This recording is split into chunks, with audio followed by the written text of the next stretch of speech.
له وأشهد أن نبينا محمد عبد الله ورسوله صلى الله وسلم وبارك عليه وعلى آله وصحبه أجمعين يا أيها الذين آمنوا اتقوا الله حق تقاته ولا تموتن إلا وأنتم مسلمون أما بعد فإن أصدق الحديث كلام الله وخير الهدي هدي محمد صلى الله عليه وسلم وشر الأمور محدثاتها وكل محدثة بدعة وكل بدعة ضلالة وكل ضلالة في النار فقد قال الله تبارك وتعالى في كلامه المجيد بعد أعوذ بالله من الشيطان الرجيم واتل عليهم نبأ ابن آدم بالحق إذ قرب قربانا فتقبل من أحدهما ولم يتقبل من الآخر قال لأقتلنك قال إنما يتقبل الله من المتقين وعن أبي هريرة رضي الله تعالى عنه قال رسول الله صلى الله عليه وسلم من أتى هذا البيت وفي رواية من حج هذا البيت فلم يرفث ولم يفسق رجع كما ولدته أمه أخرجه البخاري ومسلم প্রশংসা মাত্র আল্লাহ সুবহানাহু ওয়া তাআলার, যিনি এক ও একক, যিনি আমাদেরকে সৃষ্টি করেছেন তার বান্দারূপে। তিনি আমাদেরকে কোরআন দিয়ে ধন্য করেছেন, মুসলিম করেছেন, আমাদেরকে সুস্থ রেখেছেন এবং তিনি আমাদের কল্যাণের জন্য আমাদের সময়কে, ইবাদতকে বরকতময় করেছেন। আমরা সে সত্তার প্রশংসা করি, আলহামদুলিল্লাহ। সালাতু ওয়াস সালাম প্রিয় নবী মুহাম্মদুর রাসূলুল্লাহ সাল্লাল্লাহু আলাইহি ওয়াসাল্লামের প্রতি, যার মাধ্যমে আমরা হেদায়েত প্রাপ্ত হয়েছি, যিনি আমাদের মাঝে হেদায়েতের বার্তা নিয়েও আমাদের মাঝে উপস্থিত হয়েছেন, যাকে সর্বশ্রেষ্ঠ এবং সর্বশেষ রাসূল করে আমাদের কাছে প্রেরণ করা হয়েছে। আমরা তার উপরে সালাত এবং সালাম পাঠ করি। আল্লাহুম্মা সাল্লি আলাইহি আল্লাহুম্মা বারিক আলাইহি। আমরা যে সময়গুলো অতিবাহিত করতেছি, এই সময়গুলো মূলত হচ্ছে ইবাদতের মৌসুম এবং মর্যাদাপূর্ণ সময়। যদিও আমরা কেবলমাত্র রমজান মাসকে ইবাদতের মাস মনে করি, কিন্তু 12 মাসই আমরা আল্লাহ সুবহানাহু ওয়া তাআলার ইবাদত করতে বাধ্য। কিন্তু তারপরে আল্লাহ সুবহানাহু ওয়া তাআলা মানুষের চিন্তার উপরে সময়গুলোকে একটি থেকে আরেকটাকে বেশি মর্যাদাপূর্ণ করেছেন।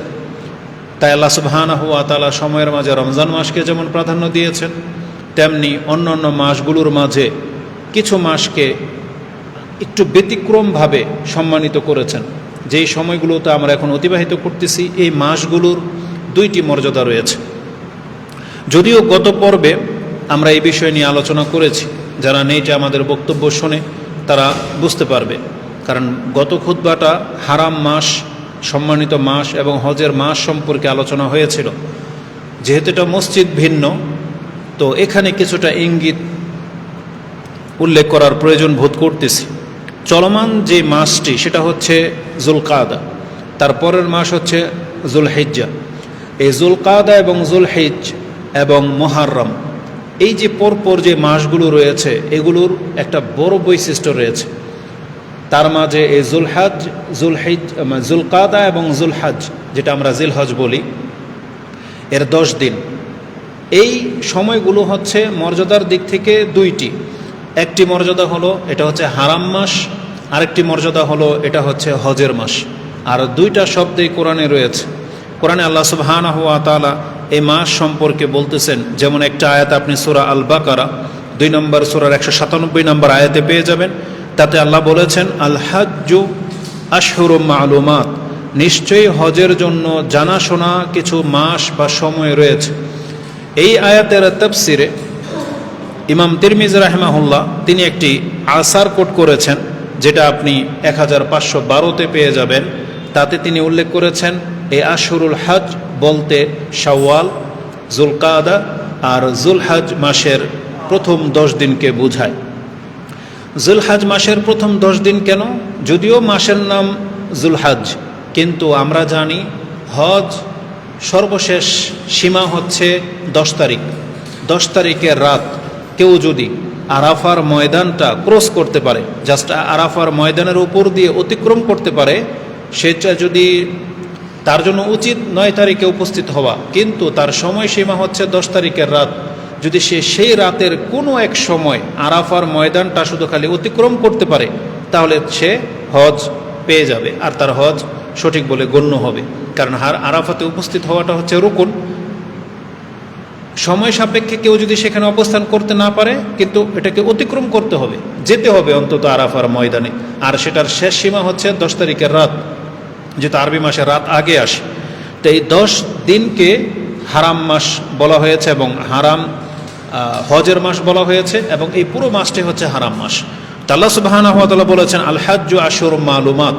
তাতে বোঝা যায় আজকে যদি কেউ হজের নিয়ত করে বের হয় তাহলে সে নিয়ত করতে পারবে।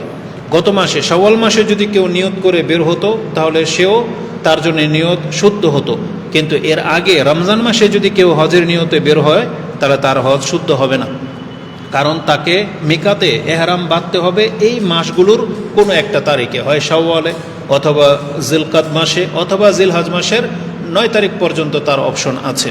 সে এর মধ্যে হজের নিয়ত করতে পারবে। এজন্য আপনারা জানেন যে অনেকেই হয়তো অলরেডি হজে চলে গেছে, গিয়ে তারা প্রথমে উমরা করে হালাল হয়ে যায়, তারপরে কিছুটা সময় তারা স্বাভাবিক জীবন কাটাতে পারে, আবার তারা এহরাম বাঁধবে। আবার কেউ আছে যারা রাসূলুল্লাহ সাল্লাল্লাহু আলাইহি ওয়াসাল্লাম যে হজ করেছিলেন, যেই ধরনের হজ, সেটা ছিল হজ্জে কেরান যারা করে তারা আর হালাল হইতে পারে না। তারা যেই দিন থেকে মিকাত এহরাম বাঁধবে সেই দিন থেকে একবারে হজের সর্বশেষ কার্যক্রম শেষ না হওয়া পর্যন্ত তারা আর হালাল হতে পারে না। তো এটা একটু কঠিন, যেটা সালাফদের মধ্যে অনেকেই করত, এবং যারা বেশি ইবাদতে থাকতে চায় তারা এখনও কেরান করে থাকে। তবে উত্তম হলো হজে তামাত্তু করা। তামাত্তু মানে হচ্ছে গিয়ে আগে উমরা করে নেবে, উমরা করে নিলে সে স্বাভাবিক জীবনে ফিরে আসবে, আবার হজের 8 তারিখের দিন সে আবার এহরাম বেঁধে নেবে, এটা তার জন্য সহজ। তো আল্লাহ সুবহানাহু ওয়া তাআলা বলেছেন এখন থেকে হজের মাস শুরু। তাহলে এই যে বর্তমান যে মাসটা অতিক্রম করতেছি এর একটা মর্যাদা হলো এটা হচ্ছে হজের মাস। দ্বিতীয়ত আল্লাহ সুবহানাহু ওয়া তাআলা কোরআনে হারাম মাস বলে একটু আমাদেরকে ইঙ্গিত দিয়েছেন। সেটা কি? কোরআনে আল্লাহ সুবহানাহু ওয়া তাআলা সূরা তাওবা 9 নম্বর সূরার 36 নম্বর আয়াতে বলেছেন ইন্না ইদ্দাতাশ শুহুরি ইনদাল্লাহি 12 শাহরান ফি কিতাবিল্লাহি ইয়াওমা খালাকাস সামাওয়াতি ওয়াল আরদ মিনহা আরবাআতুন হুরুম। আল্লাহ সুবহানাহু ওয়া তাআলার গণনাতে যেই দিন আকাশ এবং জমিনকে সৃষ্টি করেছেন সেই দিন থেকে আল্লাহ একটা নিয়ম করেছেন যে পৃথিবীর মানুষ বছর গণনা করবে 12 মাস দিয়ে, আর এই 12 মাসের মাঝে আমি আল্লাহ 4 মাসকে হারাম ঘোষণা করলাম। মানে হারাম মানে সম্মানিত মাস, নিষিদ্ধ মাস। এই 4 মাসে কি করা যাবে না? যেমন আমাদের একটা ইবাদত হচ্ছে জিহাদ করা। যখন কোনো কাফেররা ইসলাম মানবে না বা ইসলাম পালন করতে বাধা দেবে, তাহলে তাদের বিপরীতে আমাদেরকে আল্লাহ সুবহানাহু ওয়া তাআলা অস্ত্র ধরতে আদেশ করেছেন, যেটাকে আমরা জিহাদ বলি। তবে এই হারাম মাস চলে আসলে যেই দিন জিলকদ মাসের 1 তারিখ শুরু হয়ে যাবে, চাঁদ উঠে গেছে, আমাদেরকে অস্ত্র ধরা যাবে না, আমরা শুরু করতে পারবো না। জিহাদ থেমে যেতে হবে, জিহাদ বন্ধ করে দিতে হবে। কিন্তু চলমান থাকলে পিঠ ফেরানো যাবে না। জিহাদের ময়দানে আছে, যুদ্ধ চলতে থাকবে, ডিফেন্স স্বরূপ অ্যাটাক চলবে, কিন্তু আমরা শুরু করতে পারবো না। এটা হচ্ছে আল্লাহ সুবহানাহু ওয়া তাআলার একটা বিধান। মানে রক্ত ঝরানোটা আল্লাহ পছন্দ করে না। যেখানে আল্লাহ জায়েজ করেছেন, বড় একটা ইবাদত, ইসলামের চূড়া বলা হয়েছে, তাহলে সেটাও একটা সীমারেখা আছে। ওই হারাম মাস চলে আসলে তখন ন্যায়সঙ্গত জিহাদ করা যায় না।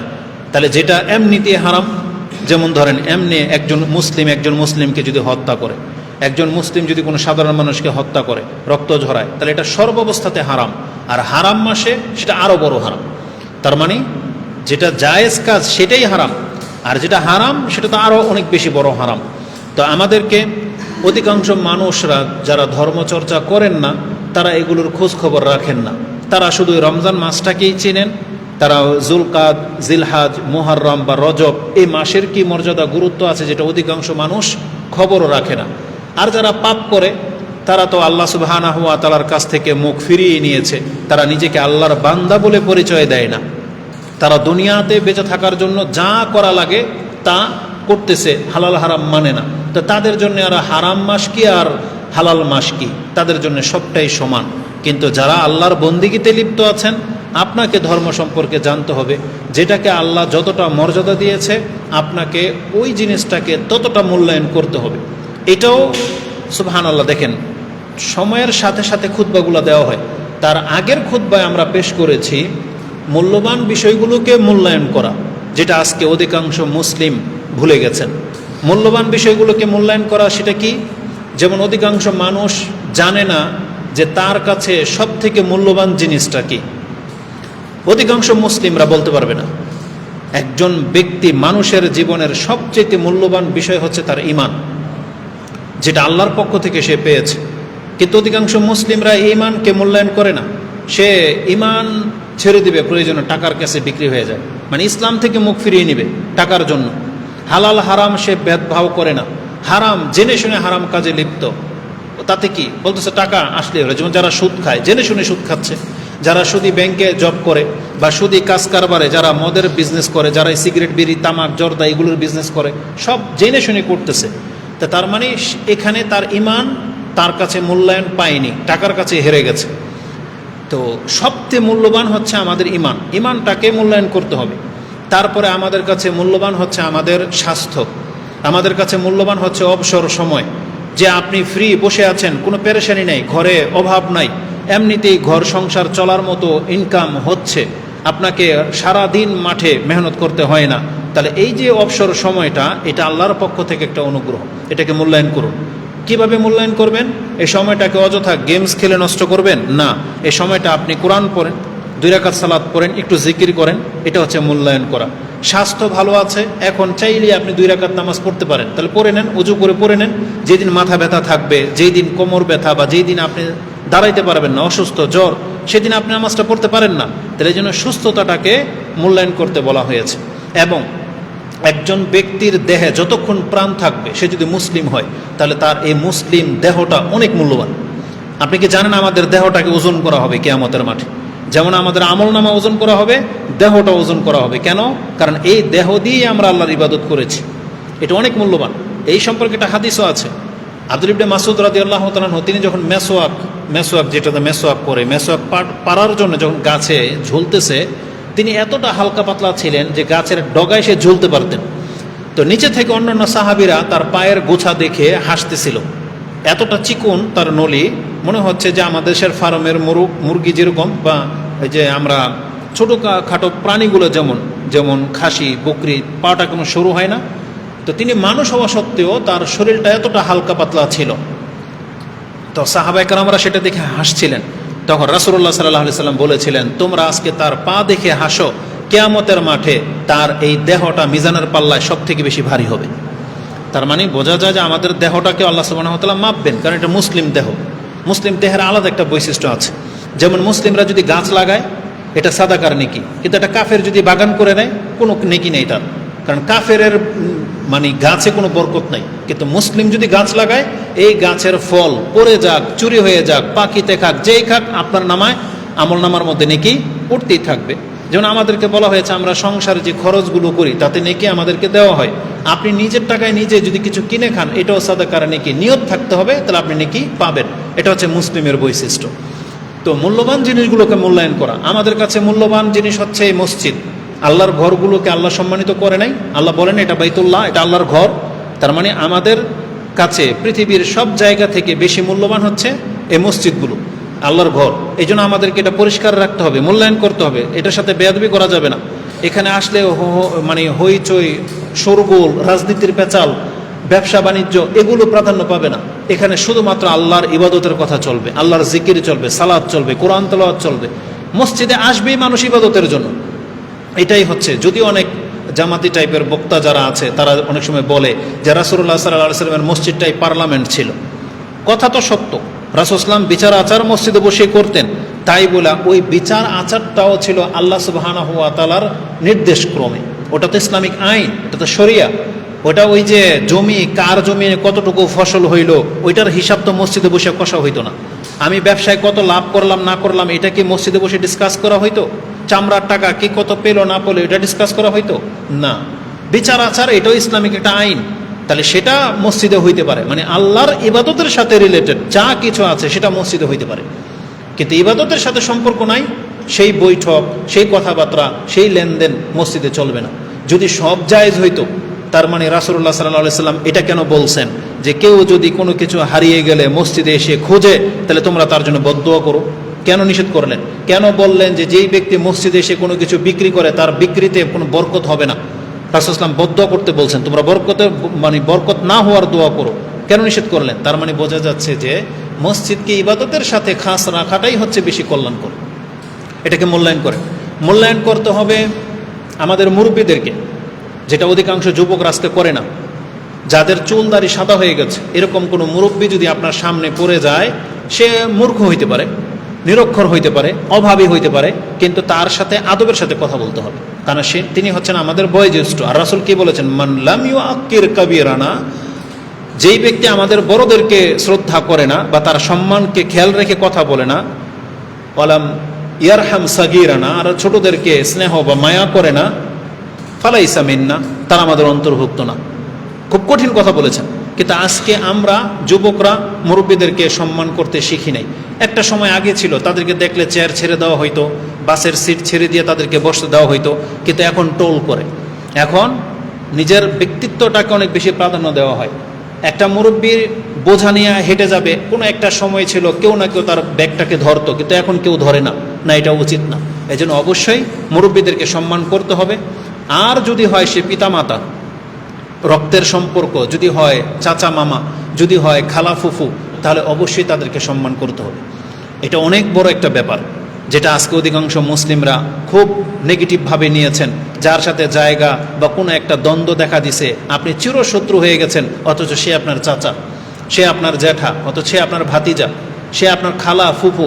এই সামান্য একটু জমিকে কেন্দ্র করে আজকে রক্তের সম্পর্কের বড় ধরনের ফাটল হয়ে গেছে, অথচ আপনি জানেন এগুলো হচ্ছে এমন সম্পর্ক যে মিজানের পাল্লায়ও এগুলোকে মূল্যায়ন করা হবে। পুল সিরাত যেখানে পার হবে সেখানে রেহেম মানে আত্মীয়তার সম্পর্ক এক পাশে দাঁড়াবে এবং আমানত এক পাশে দাঁড়াবে। রাসূল বলেছেন যে আমানতের খেয়ানত করেছে, সেই আমানতের খেয়ানতটা তার জন্য আযাবের কারণ হবে, চাবুক অবস্থায় থাকবে, তাকে টেনে জাহান্নামে ফেলে দেবে। রক্তের সম্পর্কটা এক পাশে দাঁড়াবে। এই কালালিবু বলা হয়েছে এরকম হুক টাইপের, যারা রক্তের সম্পর্ক নষ্ট করেছে এই হুকটাকে টেনে ধরবে যে সে আমাদের হক রক্ষা করে নেই। আর আল্লাহ যেখানে বলেছেন যে আত্মীয়তার সম্পর্ক শিলা মানে যাদের সাথে রক্তের সম্পর্ক আছে, তাদের যারা সম্পর্ককে টিকিয়ে রাখলো, আমার সাথে তার সম্পর্ককে টিকিয়ে রাখলো, মানে এটাকে আল্লাহর সাথে সম্পর্ক করতে বলা হয়েছে। তো মূল্যায়ন বিষয়গুলোকে মূল্যায়ন করতে আমাদের উচিত, এটা হইতে হবে। এটা ছিল আমাদের বক্তব্য। তাহলে আজকের যে বিষয়টা সেটা হচ্ছে এই জিলকাদ মাস, এই জিলহজ মাস, এই যে মাসগুলো চলতেছে এগুলো কিন্তু হারাম মাস, এগুলোকে মূল্যায়ন করতে হবে। আল্লাহ সুবহানাহু ওয়া তাআলা নিজেই বলেছেন ফালা তাজলিমু ফিন্না আনফুসাকুম, খবরদার তোমরা এই মাসগুলোতে নিজের নাফসের উপরে জুলুম করো না। আব্দুল ইবনে আব্বাস তো বলেছেন যে 12 বছরে নিজের উপর জুলুম করা যাবে না, কিন্তু ইমাম কাতাদা রাহিমাহুল্লাহ তিনি বলেছেন 12 মাসে জুলুম করা যাবে না, এটা সত্য, কিন্তু আল্লাহ নিজে যেহেতু 4 মাসকে হারাম ঘোষণা করেছেন, তাহলে অবশ্যই আমাদের উচিত এই মাসগুলোকে মূল্যায়ন করা। কিন্তু ম্যাক্সিমাম মুসলিমই জানে না যে হারাম মাস বলতে কি বোঝায়, জানে না। হারাম এরিয়ার কি গুরুত্ব বোঝে না। মক্কা মদিনাতে হজ উমরা করতে যায়, সেখানে বসে বিড়ি টানে, বুঝেন, সেখানে বসে হারাম এরিয়ার ভিতরে। আবু বকর রাদিয়াল্লাহু তাআলার বাড়ি যেটাকে মসজিদের অন্তর্ভুক্ত করা হয়েছে, সেই সিঁড়িটা পুরাটাই সিগারেট খোরদের আড্ডাখানা হয়ে গেছে, সেখানে বসে বসে বিড়ি টানে। অথচ রাসূলুল্লাহ সাল্লাল্লাহু আলাইহি ওয়াসাল্লাম আমাদেরকে জানিয়েছেন, ইমাম বুখারী সে হাদিস কোট করেছেন, 3 শ্রেণীর মানুষ আল্লাহর নজরে সব থেকে বেশি রাগান্বিত, মানে আল্লাহ তাদের উপরে সব থেকে বেশি রাগান্বিত। সালাসাতুন আবগাদু ইলাল্লাহি সালাসাতুন, 3 শ্রেণীর মানুষের প্রতি আল্লাহর রাগ খুব বেশি হবে। সেটা কি? মুলহিদুন ফিল হারাম, যারা হারাম এরিয়াতে পাপ করে বা বেদাত করে। মুলহিদ বলা হয় দুই ধরনের ব্যক্তিদেরকে, যারা পাপ করে এবং যারা বেদাত করে। তো যদি হারাম এরিয়াতে কেউ বেদাত করে বা হারাম এরিয়াতে যদি কোনো ব্যক্তি পাপ করে, তাহলে এই ব্যক্তির উপরে আল্লাহ অনেক বেশি অসন্তুষ্ট হন। আর মুবতাগিন ফিল ইসলামে সুন্নাতাল জাহিলিয়া, যেই ব্যক্তি ইসলাম পেয়ে গেল কিন্তু ইসলাম ধর্ম পাওয়ার পরে সে আবার ওই জাহিলিয়াতের রীতিনীতি ফলো করে, তাহলে এই ব্যক্তির উপর আল্লাহ অনেক বেশি নারাজ। কেন? এতদিন আমাদের কাছে জ্ঞান ছিল না, আল্লাহ কোরআন নাজিল করলেন, রাসূল পাঠাইলেন, আমি আর আপনি মেনে নিলাম, মুসলিম হইলাম, তারপরও আপনি রোদন করবেন, তারপরে আপনি কান্নাকাটি করতে করতে জামা কাপড় ছিঁড়ে ফেলবেন, তারপরে আপনি ইসলামিক আগের যে রুলস যেগুলোকে হারাম ঘোষণা করা হয়েছে, যে সুদ খান, এটা জাহিলিয়াতের প্রথা, জেনা যারা করে, জেনার বেশ্যাবৃত্তি যারা করে, এগুলো জাহিলিয়াতের প্রথা।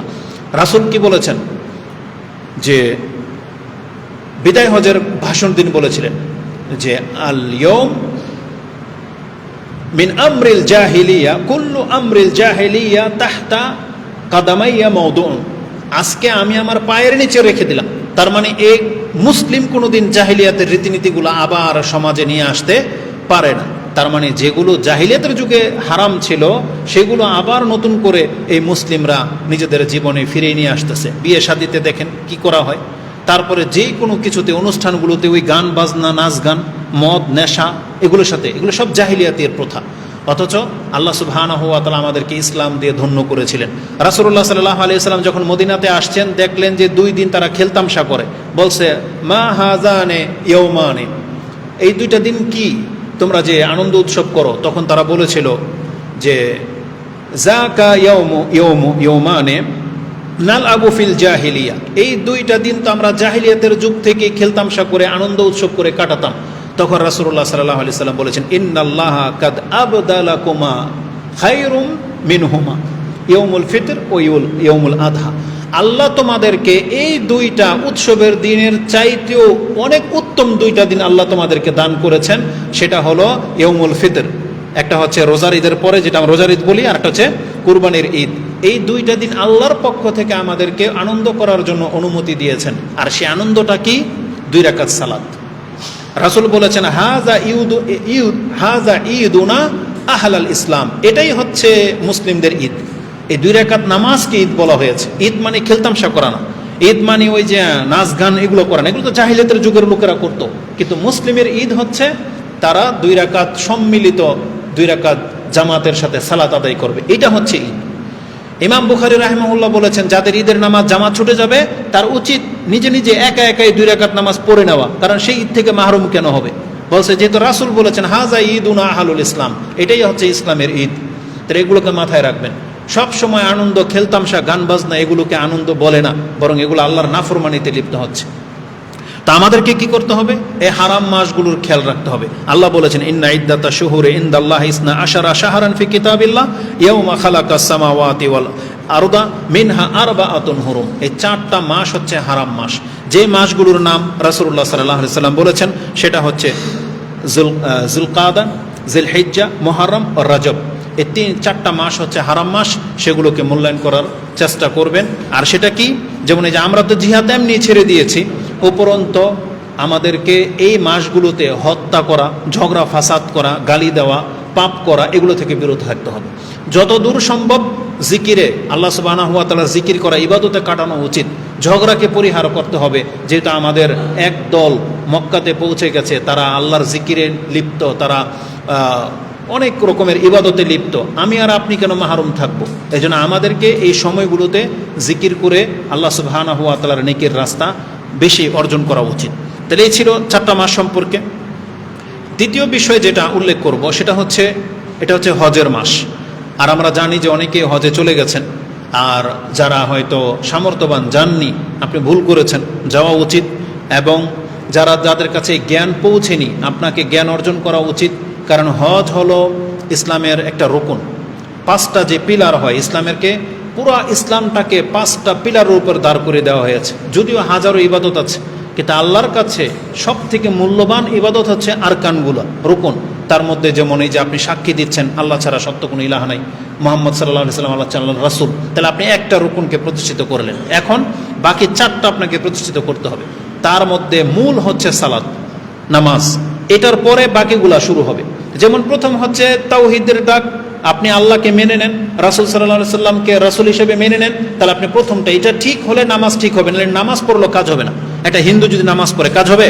কাজ হবে না। তার মানে আগে ঈমান লাগবে, তারপরে নামাজ। ঠিক আপনি এটা বুঝে নেন, আপনি সিয়াম রাখতে চান, কোরবানি করতে চান, হজ করতে চান, তাহলে আপনি আগে নামাজ ঠিক করেন। বেনামাজের কোরবানি কবুল হয় না, বেনামাজে হজে গেলেই কি, রোজা রাখলেই কি, আর জাকাত দিলেই কি। এই কথাটা যত দ্রুত মানুষ বুঝতে পারবে তত দ্রুত সে নামাজ পড়বে। কিন্তু এই শিক্ষাটা আমাদের সমাজে দেওয়া হয় না। তারা মনে করে যে বেনামাজি হইলেও মুসলিম, না, বেনামাজি থেকে মুসলিম গণ্য করা হয় নাই। এজন্য ইমানের পরে নামাজের কথা আসবে, আর নামাজের পরে অন্য অন্য বিষয়ের কথা আসবে। নামাজ যার নাই তাকে বলা হবে না তুমি জাকাত দাও, যে নামাজ পড়ে না ওকে বলা হবে না তুমি কুরবানি করো, তুমি হজে যাও, বলা হবে না। ওকে আগে বলা হবে তুমি আগে সালাত পড়ো, নামাজ পড়ো। নামাজিদের জন্য কুরবানি, নামাজিদের জন্য হজ, নামাজিদের জন্য হচ্ছে সিয়াম। এই কথাটা যত তাড়াতাড়ি বুঝতে পারবেন তত তাড়াতাড়ি আপনি বিপদ থেকে মুক্ত। আপনি কোরআনের একটা আয়াতকে লক্ষ্য করেন, ছোট্ট একটা আয়াত, আল্লাহ কি বলেছেন? ইন্না আতাইনা কাল কাউসার। তারপরে আল্লাহ বলেছেন ফাসাল্লি রাব্বিকা ওয়ানহার, তুমি আগে নামাজ পড়ো তারপরে কুরবানি করো। ওখানেও আল্লাহ নামাজকে আগে এনেছেন, তারপরে কুরবানির কথাটা আসছে। তো যে কোনো জায়গায় আপনি আগে সালাদকে পাবেন, ইমানের পর যেটার স্থান এটাকে মূল্যায়ন করেন। আর না হলে এটা নিয়ে এই যে যারা এত কিছু, এই সামনে কুরবানি আসতেছে, একটু পরে সেই কথাটা আসবে, আমরা বলবো। তো প্রথমে আসুন এই হজকে মূল্যায়ন করেন। হজ অনেক বড় একটা ইবাদত। হজ সম্পর্কে জীবনে একবার মাত্র, এটা নামাজের চাইতে সহজ, কিন্তু যদিও টাকা একটু খরচ বেশি মনে হচ্ছে, কিন্তু এটা নামাজের চাইতে সহজ। কেন? নামাজ আপনাকে মরার আগ পর্যন্ত পড়তে হবে, তাইলে আপনি মুসলিম। আর জীবনে টাকা হয়ে গেছে, একবার যদি হজ করে দিতে পারেন আপনি হাজি উপাধি পেয়ে যাচ্ছেন, মানে আল্লাহর কাছে আপনি একটা রোকন পুরো করে দিলেন সারা জীবনে মাত্র একবার। তাহলে এটা ক্যালকুলেট করলে যদি বছরে একবার হতো, 1 লাখ টাকা করে যদি হজে খরচ হতো তাহলে 12 লাখ যেত। কিন্তু আপনি সারা জীবনে মাত্র 7 লাখ, ধরেন 10 লাখ আপনার খরচ হবে সারা জীবনে। তাহলে যাদের আছে অথবা জমে যাবে তাদের উচিত হজ করা। যারা করে না তারা বড় ধরনের অপরাধে লিপ্ত। এই সম্পর্কে যদিও অত বিস্তারিত কিছু নাই, তবে কিছু কিছু হাদিসের মধ্যে ভয়াবহতা সম্পর্কে কিছু আলামত পাওয়া যায়। যদিও ইমাম তিরমিজি রাহিমাহুল্লাহ একটা হাদিস কোট করেছেন, কিন্তু এর তাহাকিকে দেখতে পাচ্ছি যে হাদিসটা দুর্বল। তাতে কি আছে? আলী রাদিয়াল্লাহু তাআলা আনহু থেকে বর্ণনা করা হয়, আন আলী ইন ক্বালা ক্বালা রাসূলুল্লাহি সাল্লাল্লাহু আলাইহি ওয়াসাল্লাম মান মালাকা জাদান, আল্লাহ যাকে অর্থ সম্পত্তি দিয়েছে, ওয়ারাহিলাতান তুবাল্লিগুহু ইলা বাইতিল্লাহ, আর যার কাছে এমন ব্যবস্থাপনা আছে, সাওয়ারি বা তার জীবন বা শক্তি সামর্থ্য এমন আছে, সে মক্কার ঘরে পৌঁছতে পারবে, আল্লাহর ঘরে পৌঁছতে পারবে, এতটা সামর্থ্য তার আছে। টাকা পয়সা হোক, শক্তি সামর্থ্য সবই লাগে। অনেক টাকা পয়সাওয়ালা আছে যার শক্তি নাই, অনেক বয়স্ক বা অসুস্থ, সে হজে যেতে পারবে না। অনেক মহিলারা আছে, অনেক টাকা আছে, কিন্তু সে মাহরম ছাড়া যেতে পারবে না। এই জন্য দুইটা কথা বলা হয়েছে, যাকে আল্লাহ টাকা দিয়েছে এবং যার বাইতুল্লাহতে পৌঁছার মতো সাওয়ারি বা শক্তি সামর্থ্য আছে, এমন কোনো ব্যক্তি ওয়ালাম ইয়াহুজ্জ, যদি হজ না করে, তখন রাসূলুল্লাহ সাল্লাল্লাহু আলাইহি সাল্লাম এই ধরনের ব্যক্তিদের ক্ষেত্রে কি বলেছেন? আমরা যেমন আমাদের সন্তানদেরকে বলি, ছোট ভাইকে বলেন, অনেক সময় টিচার ছাত্রদেরকে বলেন যে ও ফেল করুক বা পাশ করুক আমার কিছু যায় আসে না। বাপ মা অনেক সময় রেগে গেলে অনেক সন্তান সম্পর্কে বলে ও রাস্তাঘাটে পড়ে মরুক না কি হোক না হোক, ওগুলো আমার আর চিন্তা নাই, বলে কিনা এরকম? কখন বলে এটা? যখন তার লাগাম মানে হীন হয়ে যায় তখন বলে, যখন তার কন্ট্রোলের বাইরে চলে যায় তখন এই কথাটা বলে। তো রাসূল সাল্লাল্লাহু আলাইহি সাল্লাম ঠিক এই কথাটাই বলেছেন। এটা কত বড় একটা ধমক যে ওয়ালাম ইউহাজ্জু, যাদের সামর্থ্য থাকা সত্ত্বেও যদি হজ না করে, ফালা আলাইহি, তাহলে আমি তার উপরে সে কিভাবে মরতে সেটা দেখি না, আইয়ামুতা ইয়াহুদিয়ান আও নাসরানিয়ান, এই ব্যক্তির মৃত্যুটা ইহুদির উপরে হোক না হলে খ্রিস্টান রূপে হোক, তাতে কিছু যায় আসে না। তার মানে মুসলমান কিন্তু বলা হয়নি, বলা হয়েছে কোনো মুসলিম সামর্থ্যবান মক্কাতে পৌঁছতে পারবে এমন ব্যক্তি সামর্থ্য থাকা সত্ত্বেও যদি হজে না যায়, তাহলে এর মৃত্যুটা ইহুদি অবস্থায় হোক অথবা খ্রিস্টান রূপে হোক, তাতে কিছু যায় আসে না। তার মানে দুইটাই তো একই, ইহুদি খ্রিস্টান হয়ে মরুক। তো এত বড় ধমক দেওয়া হয়েছে, যেটা ইমাম তিরমিজি কোট করেছেন। এটা 812 নম্বরে পেয়ে যাবেন। যদিও নাসিরউদ্দিন আলবানী তাহকিক করে বলেছেন যে হাদিসটা দুর্বল, এটা রাসূলুল্লাহ সাল্লাল্লাহু আলাইহি সাল্লামের উক্তি না। কেউ এটাকে উমর রাদিয়াল্লাহু তাআলার উক্তি বলেও পেশ করেছেন, কিন্তু অনেক বড় একটা ধমক। যদি এমন কিছু হয় তাহলে অবশ্যই কিন্তু ধরা খেয়ে যাবেন। এজন্য অবশ্যই সামর্থ্যবানদেরকে উচিত হজ নিয়ে খেলতামশা না করা। এটা একটা ফরজ ইবাদত, আর ফরজ তার উপরেই ফরজ হয় যাকে আল্লাহ সেই সামর্থ্য দেন। যেমন জাকাত সবার উপরে ফরজ না, হজ সবার উপরে ফরজ না, কিন্তু যাদের টাকা হয়ে গেছে তাদের উপরে ফরজ। তার মানে আপনার আমার উপরে ফরজ, তাহলে সেই ব্যক্তি কিন্তু আর পিছপা হতে পারবেন না। আল্লাহ আমাদেরকে তৌফিক দান করুন, আমিন। আর যাদেরকে আল্লাহ সুবহানাহু ওয়া তাআলা তৌফিক দিয়েছেন, আল্লাহ তোমার ঘর জিয়ারত করার তাদেরকে তৌফিক দান করুন, আমিন। আর যারা হজে গিয়েছেন বা যারা হজ করেছেন তাদের সম্পর্কে মর্যাদার বহু হাদিস আছে। একটা হাদিস এখানে শুধু উল্লেখ করে দিই। আন আবি হুরায়রা ক্বালা ক্বালা রাসূলুল্লাহ সাল্লাল্লাহু আলাইহি ওয়াসাল্লাম, রাসূলুল্লাহ সাল্লাল্লাহু আলাইহি ওয়াসাল্লাম বলেছেন, মান আতা হাযাল বাইত, এই মক্কার ঘরে যে ব্যক্তি আসবে, উদ্দেশ্য হচ্ছে হজে।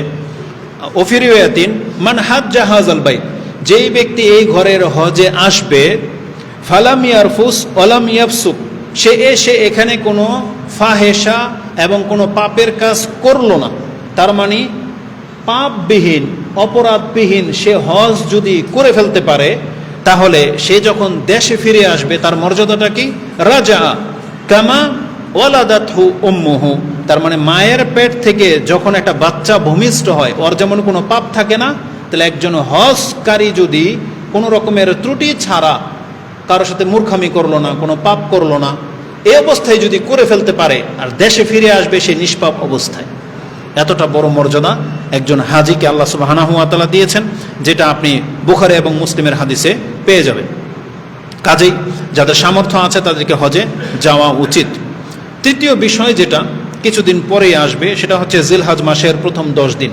আজকে হচ্ছে জিলকাদ মাসের 20 তারিখ আমাদের মানে তারিখ অনুযায়ী। কেউ কেউ আজকে 21 তারিখ গণনা করতেছেন, কিন্তু চাঁদের হিসাবে আমরা যেটা দেখতে পাই সেটা হচ্ছে আজকে 20 তারিখ।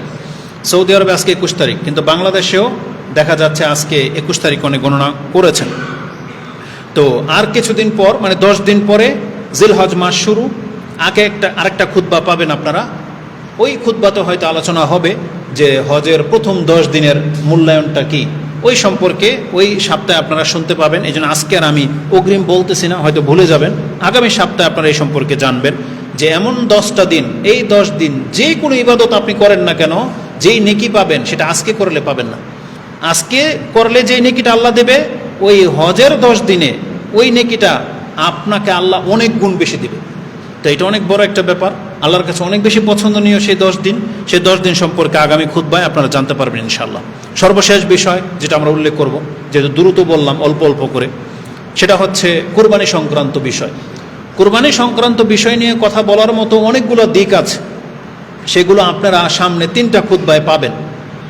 তবে এখন থেকে যেটা গুরুত্বপূর্ণ বলে মনে করি সেটা হচ্ছে, যারা কুরবানি করবেন বা যাদের টাকা আছে, আপনি প্রথমে আপনার নিয়তটাকে ঠিক করেন। এটা এখন থেকে জরুরি। কুরবানির পশু তো আপনি কিনবেন, কিন্তু নিয়তটাকে এখন থেকে ঠিক করেন, এবং কুরবানির বিষয়টা আসলে কি এইটা আপনি এখন থেকে শিক্ষাটা গ্রহণ করেন। কুরবানিটা কোনো প্রথা না, কুরবানিটা কোনো শো অফ না, মানে দেখানো কোনো বিষয় না, যেটা আজকে অধিকাংশ মানুষ শো অফ হিসেবে নিয়েছে। মানে আমি এতটা গরু কুরবানি করেছি, এত বড় কুরবানি করেছি, অমুক একটা অমুক তমুক, এরকম না। কুরবানিটা একটা ইবাদত। এটা এমন ইবাদত, এই ক্ষেত্রে আমাদের জানাশোনায় ঘাটতি আছে। অধিকাংশ মানুষ কুরবানিটাকে ফরজ মনে করেন, যেমন যাদের টাকা আছে তাদেরকে কুরবানি দিতেই হবে, তারা এটাকে ফরজ বা ওয়াজিব মনে করেন, কিন্তু বিষয়টা এরকম না। আবার কুরবানিটা হালকা কিছুও না, এর মাঝামাঝিতে, মানে এতটা গুরুত্বপূর্ণ একটা বিষয়। আমি চেষ্টা করি 2-1টা কথা আপনার কাছে পেশ করতে, তাহলে বুঝতে পারবেন। প্রথমত কুরবানির ইতিহাস সম্পর্কে সবাই, অধিকাংশ মানুষই জানেন, যেটা ইব্রাহিম আলাইহিস সালামের থেকেই আমাদের পর্যন্ত এসেছে। মূলত এটা আরও আগের। মূলত কুরবানির ইতিহাস হচ্ছে মানুষের সৃষ্টিলগ্ন থেকে, মানে আমাদের পিতা আদম আলাইহিস সালামের যুগ থেকে এই কুরবানির প্রথা, এই কুরবানির ইবাদত, এই নিয়ম নীতি আল্লাহ সুবহানাহু ওয়া তাআলার বিধানে ছিল। এই সম্পর্কে আমাদেরকে কোরআনে একটু ইঙ্গিত দেওয়া হয়েছে। যেমন কোরআনে আল্লাহ সুবহানাহু ওয়া তাআলা কোন একটা প্রেক্ষিতে উল্লেখ করতে গিয়ে আদম আলাইহিস সালামের 2 ছেলের ঘটনা আমাদেরকে জানাতে বলেছেন। আল্লাহ নিজে বলেছেন রাসূলকে যে আপনি আপনার উম্মতকে আদমের 2 সন্তানের ঘটনাটা জানিয়ে দেন। কি ঘটেছিল? বলেছেন, ওয়াতলু আলাইহিম নাবা বানা আদম বিল হক। আদম আলাইহিস সালামের 2 ছেলের মাঝে যে সত্য একটা ঘটনা ঘটেছিল সেটা আপনি তাদেরকে পড়ে শোনান। সেটা কি? ইজ কাররাবা কুরবানান, তারা দুজনেই যখন আল্লাহর কাছে কিছু ত্যাগ, উপঢৌকন বা কুরবানি পেশ করেছিল, ফাতুকুব্বিলা মিন আহাদিহিমা ওয়ালাম ইউতাকাব্বাল মিনাল আখার, আল্লাহ তাদের দুইজনের একজনেরটা কবুল করেছেন এবং একজনেরটা কবুল করেননি।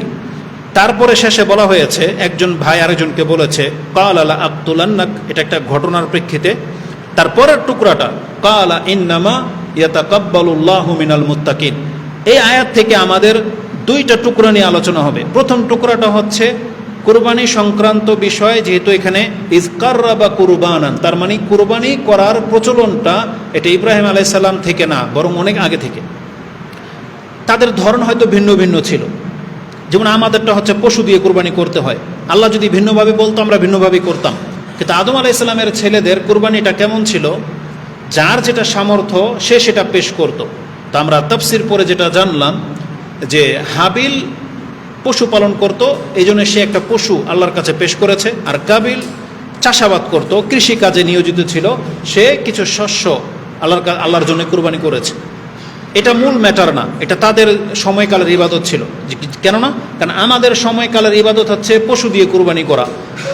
আল্লাহ সুবহানাহু ওয়া তাআলা এটা বলে নাই যে যারটা ছোট একটা গ্রহণ করা হবে না, যে খাসি দিলেও এর কুরবানি হবে না, যে গরু দিবে বা উট দিবে তারটা হবে, এটা না। এজন্য আমাদের কুরবানি হচ্ছে পশু সংক্রান্ত। এখানে হাবিল আর কাবিল তাদের দুইজনের একজনেরটা কুরবানি কবুল হয়েছিল, আরেকজনেরটা কবুল হয়নি। সে কারণটা কি ছিল এটা আজকে থেকে আপনাকে জানতে হবে।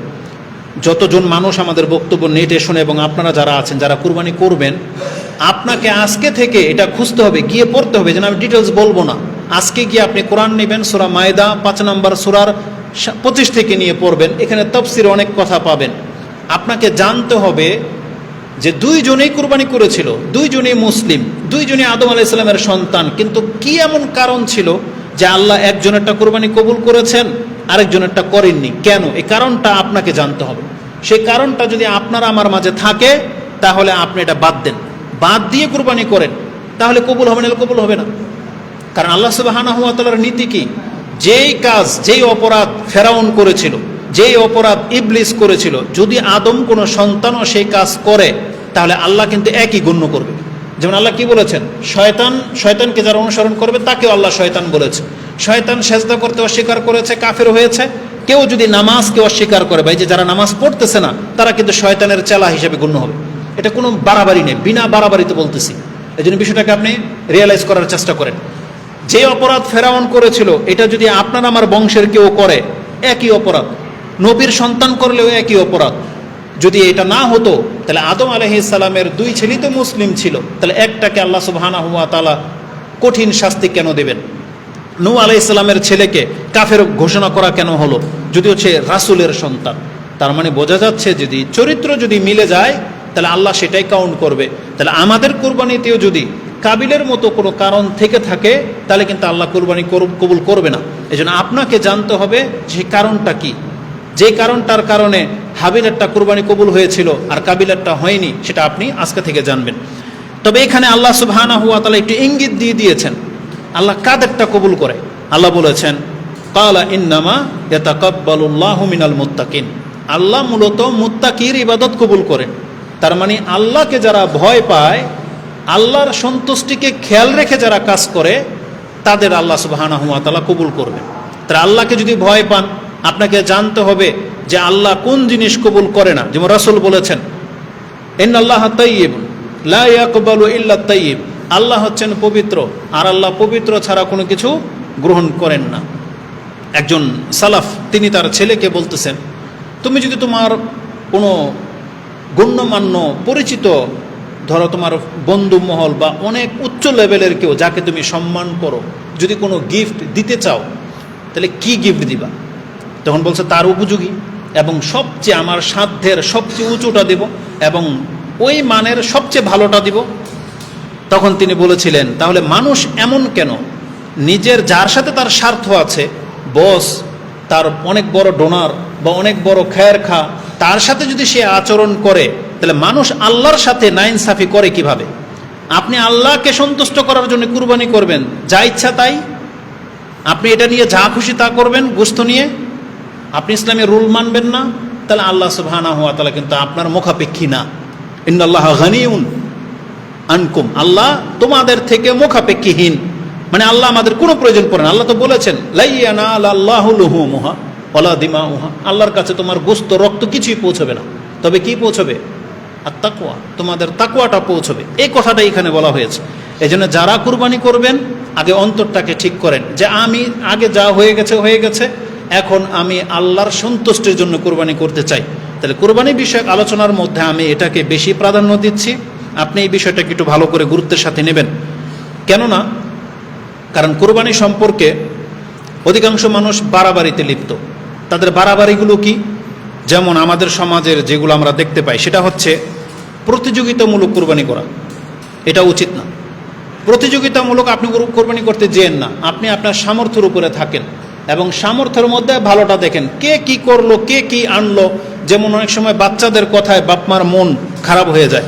যাদের ওই যে ছোট ছোট বাচ্চারা আছে না, 10-12 বছরের বাচ্চারা, তারা বলে বাপমাকে বলে উমুকের গরুটা এত সুন্দর এত বড়, আমাদের এত ছোট গরু আনলা।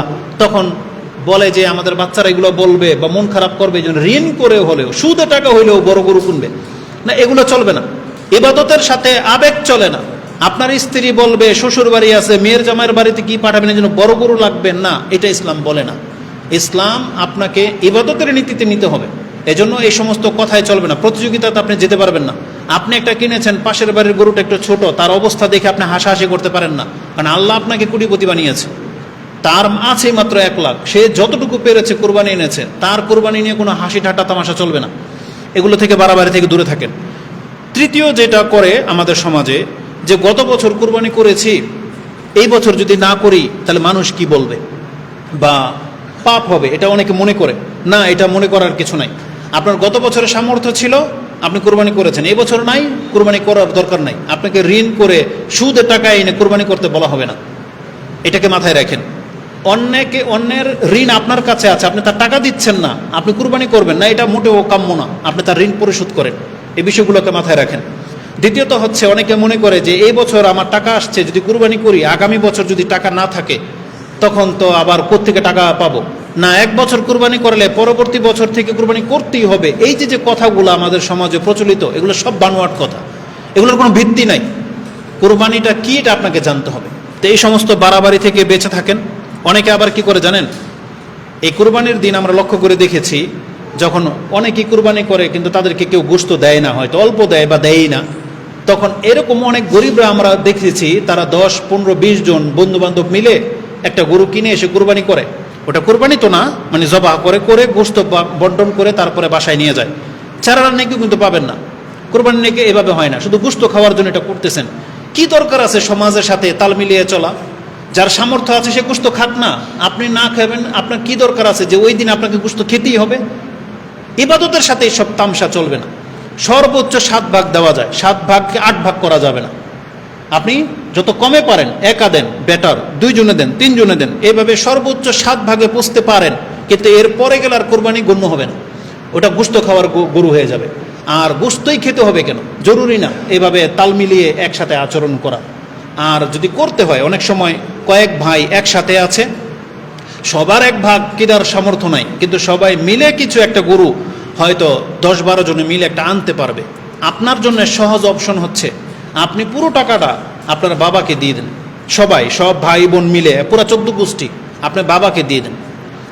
তাহলে এখন বাবা একা মালিক হয়ে গেল টাকার। সবাই মিলে বাবাকে 1 লাখ টাকা ধরিয়ে দিয়েছেন, যেটা আপনার। এখন বাবা যদি এই টাকা দিয়ে কুরবানি করে, তাহলে বাবা এবং আপনারা সন্তানরা সবাই নেকি পেয়ে যাবে। এটা একটা গুরুত্বপূর্ণ পয়েন্ট মাথায় রেখেন। বাবার কোরবানি সন্তানরা সব হক পেয়ে যাবে। আবার কোনো একজন ভাই যদি জবাহ করে, ভাইয়ের পক্ষ থেকেও তার পরিবারের লোকেরা নেকি পেয়ে যাবে, কিন্তু অন্য ভাই যার অন্য সংসার আছে সে পাবে না। কিন্তু বাপমার পক্ষ থেকে কুরবানি হলে সে এবং তার সন্তান সবাই কিন্তু ভাগ পেয়ে যাবে। এই জন্য যদি চালাকি করতে হয় এইভাবে করেন, সব টাকাগুলো বাপমাকে দিয়ে দেন, তাহলে ওনার নামে উনি কুরবানি করুন, ওনার পক্ষ থেকে কুরবানি করুক, তাহলে আপনি নেকি পেতে পারেন। জি, এই বিষয়গুলো ডিসকাস আপনারা ভালো আলেমদের কাছ থেকে করে নেবেন। তো আমি চাচ্ছি যে বাড়াবাড়ি করবেন না। ছাড়াছাড়ি কি, অনেকে জেনে গেছেন ইতিপূর্বে যে কোরবানিটা মূলত আসলে ফরজ কিছু না, এই জন্য তাদের টাকা থাকা সত্ত্বেও তারা কোরবানি করে না, এড়িয়ে যায়। আবার অনেক নাস্তিকরা দেখবেন কোরবানি নিয়ে পোস্ট দেয়। আর বাংলাদেশের আবহাওয়ার সাথে এই কুরবানির এই সময়টার সিজনাল একটা সমস্যা আছে। এই সময়টা বর্ষা, বৃষ্টির সময়, বন্যার সময়। আপনারা লক্ষ্য করে দেখেছেন, যখনই হজের সময় আসে, কুরবানির সময় আসে, কোথাও না কোথাও বন্যা দেখা দেয়, বাঁধ ভেঙে যায়, উমুক তুমুক হাহাকার লেগে যায়। তখন কিছু নাস্তিক টাইপের মানুষ আছে, ওই স্ট্যাটাস দেয়, বিবৃতি দেয় যে এই টাকাগুলা দিয়ে হজে না গিয়া এই এদেরকে দান করে দিলে তো বেশি নেকি হইতো। না, ধর্মের সাথে এইসব চলবে না। এটা আলাদা ফান্ড তৈরি করতে হবে, কিন্তু আপনার হজের টাকা দিয়ে না। হজ হজ আপন জায়গায়, কুরবানি কুরবানি, কিন্তু ওটার জন্য আমরা আলাদা ফান্ড কালেক্ট করব। বন্যাটকে দিবেন, কারো টিনের ঘরের চাল লাগাবেন, আপনার জাকাত থেকে দেন। আপনার বিয়ে শাদী যে মেয়েদের করেন, তখন ওখানে যে সন্তানরে যে এত উৎফুল্লের সাথে খরচ করে বিয়ে করান, তাহলে ওখান থেকে দেন, কিছুটা কম খেয়ে দেন, কিন্তু ইবাদতকে স্কিপ করে না, এটা মাথায় রাখেন। কারণ ইবাদতের সিজন জীবনে একবার আসে, এই সিজন সবসময় আর আসবে না, প্রতিদিন আসে না। এই জন্য কুরবানি যেহেতু বছর একবার আসতেছে, অবশ্যই এটাকে গুরুত্বের সাথে নেবেন। কুরবানির গুরুত্বের সম্পর্কে আমি এতটা বলতে চাই, আজকে আমরা এখানে যারা আছি সবাই মুসলিম, এখানে কেউ গরুর পূজারি না, কোনো হিন্দু বৌদ্ধ খ্রিস্টান এখানে বসেন নাই। আপনি কি লক্ষ্য করে দেখেছেন হিন্দুরা ওদের দেবতাকে সন্তুষ্ট করার জন্য কত শত পাঠা বলি দেয়? ওরা কিন্তু এই গোশত খায় না, ফেলে দেয়, কিন্তু বলি দেয় ওদের ওদের একটা মূর্তিকে সন্তুষ্ট করার জন্য। আর আমি আপনি আল্লাহর বান্দা, আল্লাহ আমাদেরকে সৃষ্টি করেছেন, আল্লাহ আমাদেরকে হেদায়েত দিয়েছেন, আল্লাহ আমাদেরকে শক্তি সামর্থ্য দিয়েছেন, আল্লাহ আমাদেরকে অর্থ সম্পত্তির মালিক করেছেন, কিন্তু আপনার অন্তরটা এত কৃপণ কেন যে আল্লাহর জন্য আপনি কুরবানি করবেন অথচ আত্মা কুলায় না? কেন এমনটা হয়েছে? তাহলে আমাদের চাইতে কি পুতুল পূজারীরা বেশি শ্রেষ্ঠ? পুতুল পূজারীরা ওদের দেবতাদের জন্য কত ওদের উদার অন্তর, লাখো টাকা দিয়ে মন্দির বানায়, ওদের দেবতাদেরকে ওরা ওই গোল্ড দিয়ে সাজায়, অথচ আপনার মসজিদের ভিতরে আইপিএস থাকে না। এত মরে গেল কেন আমাদের অন্তর? এটা মোটেও কাম্য নয়। কারণ রাসূলুল্লাহ সাল্লাল্লাহু আলাইহি সাল্লাম বলেছেন, অমাইয়ুকা শুহা নাফসিহি ফাউলাইকা হুমুল মুফলিহুন, যার অন্তরটা কৃপণতা থেকে মুক্ত, এরাই মূলত সফল কাম হবে। এজন্য মুসলিমদের অন্তরটাকে উদার রাখতে হবে। আর সবচেয়ে বড় পয়েন্ট কি জানেন? ওরা এই যে পাঠা বলি দিয়ে ওরা কি নেকির কাজ করতেছে নাকি পাপের কাজ করতেছে? এটার কারণে আর বেশি শাস্তি পাবে না? কিন্তু আমরা আল্লাহর জন্য কুরবানি করলে পাপ হবে না নেকি হবে? এটার নেকিটা কত আল্লাহ বলে নাই, কোরআন হাদিসের কোথাও কুরবানির নেকি কথা বলা হয়নি। আর যে হাদিসগুলোর মধ্যে আছে যে রক্ত ঝরার আগে গুনাহ মাফ, পশম ভরা নেকি, এগুলা হাদিস সহি না, একটাও সহি না। কুরবানির হাদিস সংক্রান্ত হাদিসের কিতাবে যত কিতাব আছে আপনি জেনে নেন, অধিকাংশ বা সবগুলা হাদিসে হচ্ছে দুর্বল। জাল পর্যায়ে আছে, কিন্তু সহি পর্যায়ে কোনো হাদিস পৌঁছে নাই। শুধু সহি হাদিস এতটাই যে রাসূলুল্লাহ সাল্লাল্লাহু আলাইহি সাল্লাম তিনি তার জীবনে কখনো কুরবানি ছাড়েননি, মানে প্রমাণ হয় না। মদিনাতে তিনি সারা বছরই কুরবানি করেছেন বলে আমরা জানি, যদিও এই সম্পর্ক হাদিসটাও দুর্বল, কিন্তু রেকর্ড নাই যে রাসূল সাল্লাম করে নাই, এটা আমাদের জানা নাই। তিনি তো অভাবী ছিলেন, তার ঘরেও তো খাদ্য থাকতো না মাঝে মাঝে, কিন্তু তিনিও তো কুরবানি করতেন। যেই দিন তার সামর্থ্য কম ছিল, দুইটা তিনি দুম্বা করেছেন। দুইটা কেন জানেন?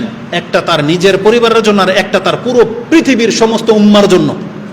এটা হচ্ছে আমাদের নবী মুহাম্মদ সাল্লাল্লাহু আলাইহি সাল্লাম, যার নাই কিছু, তিনিও আমাদের জন্য কুরবানি করে গেছেন। আর আমাদের আছে এখন, কিন্তু আমরা কুরবানি করি না। কেন হলো এটা?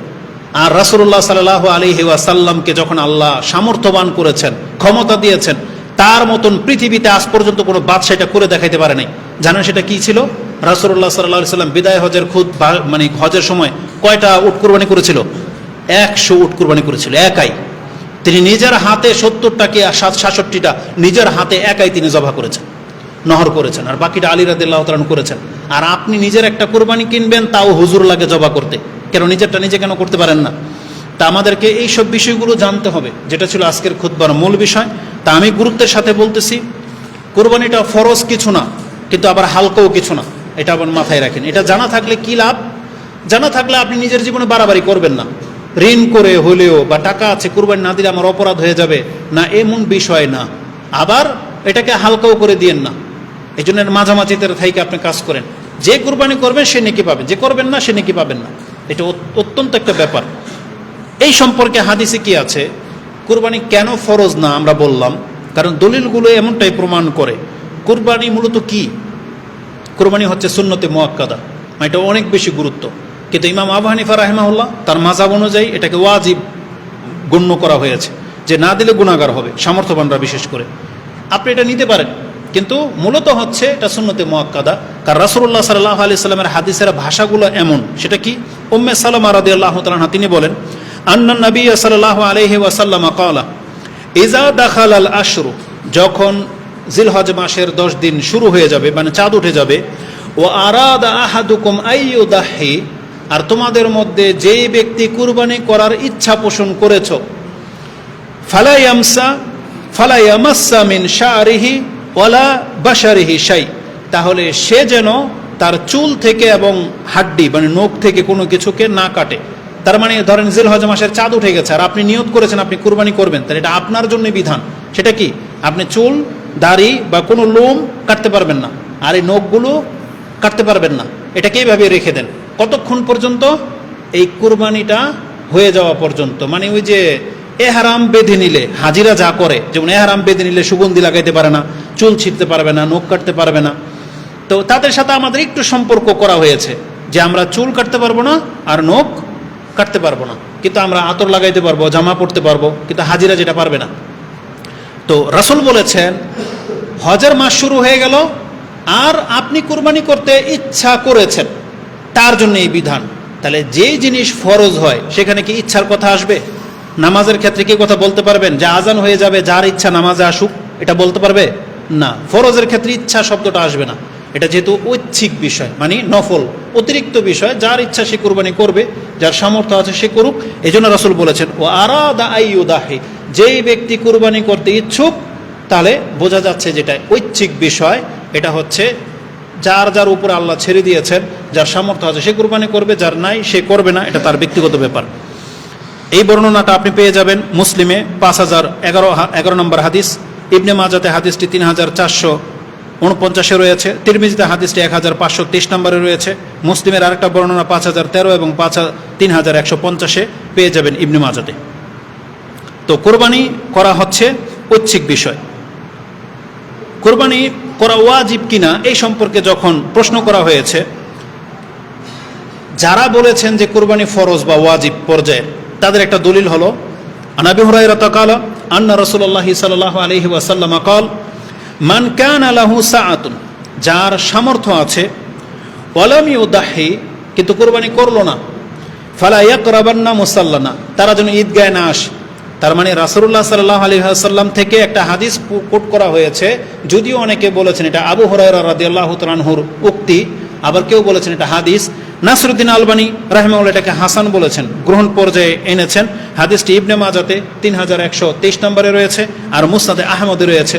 এই হাদিস সম্পর্কে বলা হয়েছে হাদিসের মানে দুর্বলতা আছে, কিন্তু নাসরুদ্দিন আলবানী বলছেন হাসান। তো এটাকে কেন্দ্র করে যারা বলেছেন ওয়াজিব, এই হাদিসের ভিত্তিতে যে রাসূল বলেছেন সামর্থ্যবান ব্যক্তিরা যদি কুরবানি না দেয় তাহলে তারা যেন আমাদের ঈদগাহে না আসে, রাসূল সাল্লাল্লাহু আলাইহি ওয়াসাল্লাম নিষেধ করেছেন, ধমক দিয়েছেন। তার মানে বোঝা যাচ্ছে যে সামর্থ্যবানদেরকে কুরবানি করতে হবে, কিন্তু এখানে ওয়াজিব প্রমাণিত হয় না। যদিও রাসূলুল্লাহ সাল্লাল্লাহু আলাইহি সাল্লাম পেঁয়াজ রসুন খেয়ে মসজিদে আসতে নিষেধ করেছেন, করেন নাই? তার মানে কি পেঁয়াজ রসুন খাওয়া কি হারাম? হারাম না, অপছন্দ করেছেন, ধমক দিয়েছেন, যাতে করে তিরস্কার করেছেন যাতে এই অবস্থায় মসজিদে না আসে।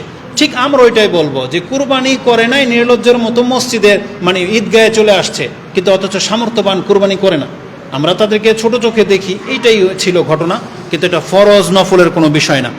কুরবানি যে সুন্নাহ, এই সম্পর্কে ইমাম বুখারী রাহিমাহুল্লাহ তিনি তার পর্বই করেছেন এভাবে, তিনি বলেছেন কাল আল বুখারী বাবু সুন্নাতুল উদহিয়া, এই পর্বটা হচ্ছে কুরবানির সুন্নাহ বিষয় সম্পর্কে, এবং তিনি কুরবানিটাকে সুন্নাহ বলে আখ্যায়িত করেছেন। কেন? তার কাছে দলিল হলো ইবনে ওমর রাদিয়াল্লাহু তাআলা আনহুমার উক্তি।